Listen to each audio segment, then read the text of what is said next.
नमस्ते। मैं डॉक्टर राधा माली, घंटी आधारित शिक्षिका, अर्थशास्त्र विभाग, जैलन कॉलेज चकधरपुर, कोल्हान विश्वविद्यालय से। आज का ये video UG semester 3 economics honours के विद्यार्थियों के लिए है, पब्लिक फाइनेंस पेपर से रिलेटेड है। आज हम लोग सार्वजनिक आय के अंतर्गत कर के बारे में बात करेंगे। Tax as a source of public income. तो हम लोग आज बात करते हैं कि सार्वजनिक आय क्या है और इसके अंतर्गत टैक्स किस तरह से सार्वजनिक आय का एक पार्ट है। सार्वजनिक आय हम लोग ये जानते हैं कि जैसे कोई भी व्यक्ति को कुछ भी खर्च करने के लिए या अपनी आवश्यकताओं की पूर्ति करने के लिए आय की आवश्यकता होती है, उसे आय प्राप्त होती है। अपनी आवश्यकताओं की पूर्ति हेतु व्यक्ति उस आय को खर्च करता है। ऐसे ही सरकार जो है वो अपनी आवश्यकताओं की पूर्ति के लिए विभिन्न प्रकार के कार्यों के लिए सरकार को भी खर्च करने की ज़रूरत पड़ती है, लेकिन सरकार तभी खर्च कर पाएगा जब उसे आय की प्राप्ति होगी। तो सरकार को जितने भी प्रकार के आय प्राप्त होते हैं उन सभी को हम लोग सरकारी आय कहते हैं या सार्वजनिक आय कहते हैं, जिसे हम लोग पब्लिक इनकम भी कहते हैं। तो सार्वजनिक आय जो है, सार्वजनिक आय के अंतर्गत बहुत सारी चीज़ें आती है, जैसे टैक्स आती है, इसके बाद प्रशासनिक आय आ जाती है, व्यावसायिक आय आती है, अनुदान वगैरह आती है। तो वो सब पर बात करने से पहले हम लोग ये जान लें कि जो सार्वजनिक आय है, जो सरकारी आय है, इसके संबंध में डाल्टन ने क्या कहा था। तो सरकारी आय, सार्वजनिक आय जो है, इसकी व्याख्या डाल्टन ने संक्षिप्त रूप में भी की है और विस्तृत रूप में भी की है। कहीं कहीं कुछ अर्थशास्त्रियों ने सार्वजनिक आय इसी को ही सार्वजनिक राजस्व भी कहा है, लेकिन डाल्टन ने सार्वजनिक आय को सार्वजनिक राजस्व और सार्वजनिक प्राप्तियां दो भागों में थोड़ी सी इसकी व्याख्या की है। सार्वजनिक राजस्व जो हम लोग बात कर रहे हैं, इसको हम लोग संक्षिप्त अर्थ में ले सकते हैं। तो सार्वजनिक राजस्व के अंतर्गत डाल्टन के अनुसार कौन सी चीज़ें आती हैं? टैक्स आ जाएगी। इसके अतिरिक्त जो भी सार्वजनिक उद्यम वगैरह है, सार्वजनिक उद्योग वगैरह हैं, वहाँ से सरकार को जो भी आय की प्राप्ति होती है, फिर फी, जुर्माना, इन सब से जो सरकार को आय की प्राप्ति होती है। कहीं से सरकार को अनुदान प्राप्त हुई तो वो अनुदान भी सरकार को राजस्व के अंतर्गत आती है, सार्वजनिक राजस्व के अंतर्गत इसको रखते हैं। ये इसका एक संक्षिप्त कंसेप्ट है। डाल्टन ने सार्वजनिक प्राप्तियों के रूप में सार्वजनिक आय का जो कंसेप्ट है उसको बड़ा करने का प्रयास किया है। उन्होंने कहा है कि सार्वजनिक प्राप्तियां जो होती है, पब्लिक रिसिप्ट्स जो होता है, उसके अंतर्गत सार्वजनिक राजस्व प्लस सरकार के जितने भी सोर्स ऑफ इनकम है, अल्टरनेट सोर्स ऑफ इनकम है, वो भी इसमें इंक्लूड हो जाते हैं। जैसे सरकार को अगर कहीं से ऋण मिल रहा है, चाहे सरकार व्यक्ति से ले रही है या दूसरी सरकार से ले रही है, देश के अंदर से, देश के बाहर से, तो कहीं से भी सरकार अगर एक्स्ट्रा पैसा अरेंज कर पा रही है, जैसा नोट छाप के भी सरकार पैसा अरेंज कर सकती है, तो पब्लिक जो आपका रेवेन्यू था, सार्वजनिक राजस्व था, उसमें हम लोग और ऐड करेंगे सरकार के और एक्स्ट्रा इनकम को जो सरकार यहाँ वहाँ से अरेंज करके लेके आती है। तो जब हम लोग इन दोनों को जोड़ देते हैं तो वो बन जाएगा पब्लिक रिसिप्ट, यानी कि सार्वजनिक प्राप्तियाँ। तो इस प्रकार हम लोग देखते हैं कि डाल्टन ने जो सार्वजनिक आय है उसको संक्षिप्त अर्थ में सार्वजनिक राजस्व कहा है और उसी को ही विस्तृत अर्थ में सार्वजनिक प्राप्तियां कहा है। सार्वजनिक प्राप्तियों का कंसेप्ट थोड़ा सा बड़ा हो जाता है। तो इस प्रकार हम लोगों ने ये जानने का प्रयास किया कि सार्वजनिक आय क्या है। अभी हम लोग ये देखते हैं कि कुछ अर्थशास्त्रियों ने सार्वजनिक आय के बारे में कौन कौन सी परिभाषाएं दी है। एक दो परिभाषाओं के बारे में हम लोग बात करते हैं। जैसे हम लोग आगे चलेंगे सार्वजनिक आय की परिभाषा के बारे में, लेकिन अब हम लोग सबसे पहले ये देख लेते हैं कि सार्वजनिक आय के जो विभिन्न स्रोत हैं, जैसे हम लोग अगर सार्वजनिक राजस्व के बारे में बात करते हैं तो विभिन्न स्रोत के अंतर्गत हम लोग देखते हैं टैक्स भी है एक, उसके बाद में जो भी व्यापारिक आय है, फिर प्रशासनिक आय है, या जो भी अनुदान वगैरह है। तो हम लोग पारी पारी से इनके बारे में हम लोग बात करते हैं। तोड़ तोड़ के हम लोग इसलिए बात करेंगे क्योंकि आप लोगों को लॉन्ग क्वेश्चन के साथ साथ शॉर्ट क्वेश्चंस भी आते हैं। तो जब हम लोग चैप्टर्स को तोड़ तोड़ के स्टडी करते हैं तो आपको शॉर्ट क्वेश्चंस बनाने में भी आसानी होगी। तो आज हम लोग सिर्फ टैक्स के बारे में इस वीडियो में बात करेंगे, वो भी as a source of public income, यानी कि सार्वजनिक आय के एक स्रोत के रूप में टैक्स क्या है और टैक्स के क्या लक्षण होते हैं। तो जिस तरह हम लोग जानते हैं कि टैक्स जो है वो एक अनिवार्य अंशदान है। तो टैक्स एक अनिवार्य अंशदान है जो प्रत्येक व्यक्ति को देना पड़ता है। वो प्रत्येक व्यक्ति कौन है? जो व्यक्ति सरकार के या किसी देश के सीमा के अंदर में वो निवास करता है या उसकी संपत्ति है, वो रहता है, तो इस तरह से उस देश को उसको टैक्स देना पड़ता है अगर वह उस देश का नागरिक है। तो जो व्यक्ति जिस देश का नागरिक होता है उस व्यक्ति को उस देश को टैक्स देना पड़ता है, यानी कि कर देना पड़ता है। तो चलिए हम लोग अभी बात करते हैं कि टैक्स के बारे में वेस्टेबल ने क्या कहा है। उन्होंने कहा है कि कर व्यक्ति अथवा व्यक्तियों के समूह के पास विद्यमान धन का वह अनिवार्य अंशदान है जो कि सरकारी कार्यों की सेवा के बदले में दिया जाता है। ये वेस्टेबल का कहना है। टोजिंग क्या कहते हैं? टोजिंग का कहना है कि सरकार द्वारा ली जाने वाली अन्य धनराशियों के मुकाबले कर के संबंध में विशेष बात यह है कि इसमें करदाता व सरकारी सत्ता के बीच प्रत्यक्ष रूप से लेन और देन वाली बात नहीं पाई जाती है। तो ये हम लोग देख रहे हैं कि टैक्स जो है वो एक अनिवार्य अंशदान है। टैक्स के बारे में, यानी कि टैक्स के माध्यम से भी सरकार को आय की प्राप्ति होती है।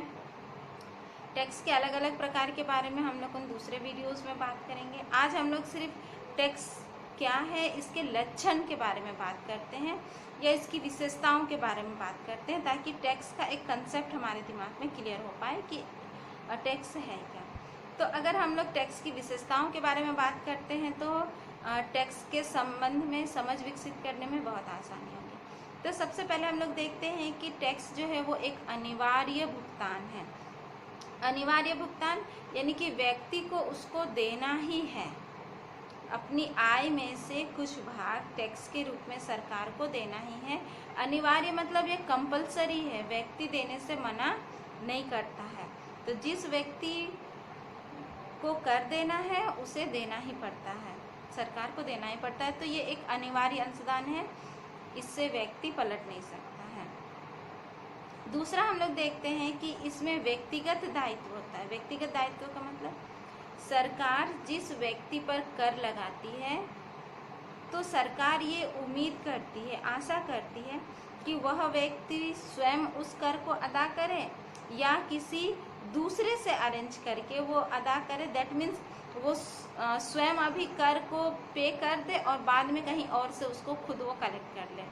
जैसे हम लोग बात करेंगे कि कर का जो प्रत्यक्ष भार रहता है और कर का अंतिम भार, तो कर का प्रत्यक्ष भार व्यक्ति उठा लेगा, अंतिम भार किसी और पर वो टाल सकता है। इसके बारे में हम लोग डिटेल दूसरे वीडियोस में बात करेंगे जब हम लोग उन कर भार और कर विवर्तन के बारे में बात करेंगे। अब हम लोग इतना समझने का प्रयास करेंगे कि टैक्स जो है वो एक व्यक्तिगत दायित्व है, यानी कि जिस व्यक्ति पर कर लगाया गया है उसी व्यक्ति को व्यक्तिगत रूप से इसे पे करना है, देना है। देखिए टैक्स जो है वो व्यक्ति के संपत्ति पर भी लगाया जा सकता है, उसकी पूंजी पर भी लगाया जा सकता है या उसके इनकम पर भी लगाया जा सकता है, लेकिन पे करने वाला व्यक्ति ही होता है। अगर उसकी संपत्ति या पूंजी पर भी लगाया गया है कर, तो भी वही व्यक्ति पे करेगा जिसका वो पूंजी या संपत्ति है। तो इस तरह कर जो है वो व्यक्तिगत दायित्व होता है, जिस व्यक्ति पर सरकार कर लगाती है उसी व्यक्ति को कर का भुगतान करना है। आगे हम लोग देखेंगे कि कर जो है वो समाज के हित के लिए लगाया जाता है। जैसे हम लोग बात करते हैं कि सरकार जो है वो सार्वजनिक व्यय करती है, खर्च करती है, लोगों की भलाई के लिए काम करती है, सामूहिक आवश्यकताओं की पूर्ति के लिए काम करती है, तो उसके लिए सरकार को खर्चों की ज़रूरत पड़ती है। तो सरकार कहाँ से खर्च करेगी? अगर उसके पास इनकम नहीं होगा, आय नहीं होगा, और उसका एक सोर्स टैक्स है, एक स्रोत है, और भी बहुत सारे स्रोत हैं जिससे सरकार को आय की प्राप्ति होती है, लेकिन सरकार एक स्रोत है। तो सरकार कर जो लगाता है वो सामाजिक हित के लिए लगाता है, सामाजिक भलाई के लिए लगाता है। जैसा आय एवं धन की असमानताओं को कम करने के लिए लगाता है सरकार टैक्स, किस वस्तु का उपभोग को बढ़ावा देना है, किस वस्तु का उपभोग को रोकना है, उससे संबंधित भी अलग अलग तरह के टैक्सेस लगाते हैं सरकार। जैसे हम लोग देखते हैं कि कुछ शराब वगैरह होता है, तंबाकू, सिगरेट वगैरह होता है, सरकार इन चीज़ों पर अधिक कर लगाती है ताकि व्यक्ति इनका उपभोग ज़्यादा ना करे या ज़्यादा पैसा पे करे अगर उसका उपभोग करती है। ऐसे ही बहुत सारी चीज़ें होती है जो ज़रूरत की चीज़ें होती है, सरकार उस पर बहुत कम टैक्स लेती है या उसको टैक्स फ्री करती है। तो इस तरह हम लोग देखते हैं कि सरकार जो है वो सामाजिक हित के लिए टैक्स लगाती है। आय की समानता समाज में लाने के लिए सरकार टैक्स लगाती है। सामाजिक हित के संदर्भ में हम लोग ये भी बात कर सकते हैं कि सरकार जो है वो धनी लोगों से पैसा लेके गरीबों पर खर्च करती है, तो वो भी सामाजिक हित ही हुआ।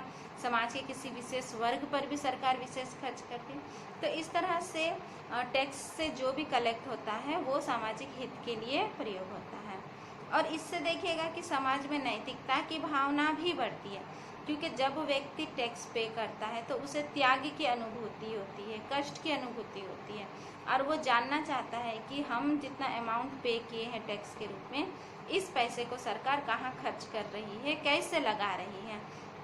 तो इस तरह जब व्यक्ति टैक्स पे करता है तो उसके नैतिक दायित्वों में भी वृद्धि होती है। वो अलर्ट रहता है कि सरकार जो है, हमारे देश की सरकार जो है वो कहाँ कहाँ खर्च कर रही है, कैसे कैसे खर्च कर रही है।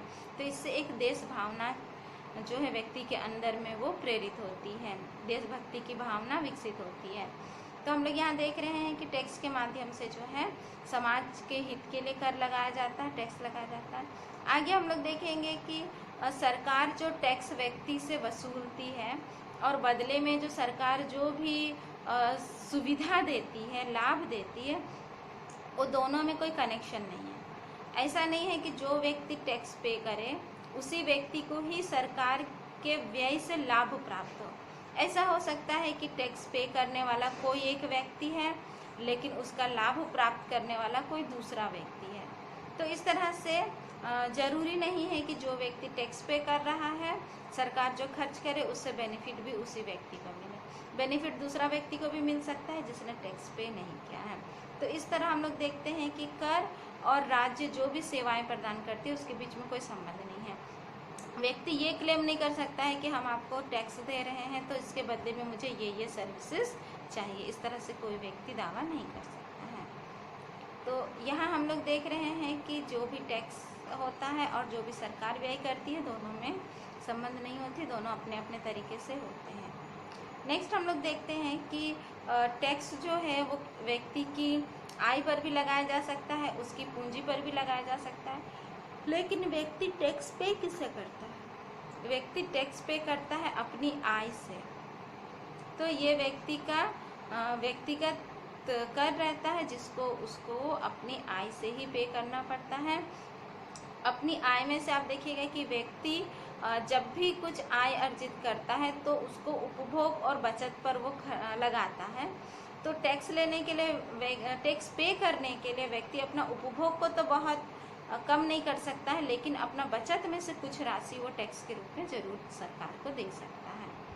और फिर हम लोग देखते हैं कि टैक्स जो होता है वो एक कानूनी वसूली होती है। सरकार कानूनी तौर पर टैक्स वसूलती है। अगर कोई व्यक्ति टैक्स की चोरी करता है या टैक्स से बचने का प्रयास करता है तो सरकार जो है वो कानूनी रूप से उससे टैक्स की अदायगी कर सकती है, उससे कर की वसूली कर सकती है। तो इस तरह से सरकार जो है वो कानूनी रूप से टैक्स की वसूली करती है। तो इस प्रकार हम लोगों ने देखा, मुख्य रूप से हम लोगों ने ये जानने का प्रयास किया है कि टैक्स की क्या क्या विशेषताएं हैं, या टैक्स के कौन कौन से लक्षण हैं, या टैक्स के कौन कौन से तत्व हैं।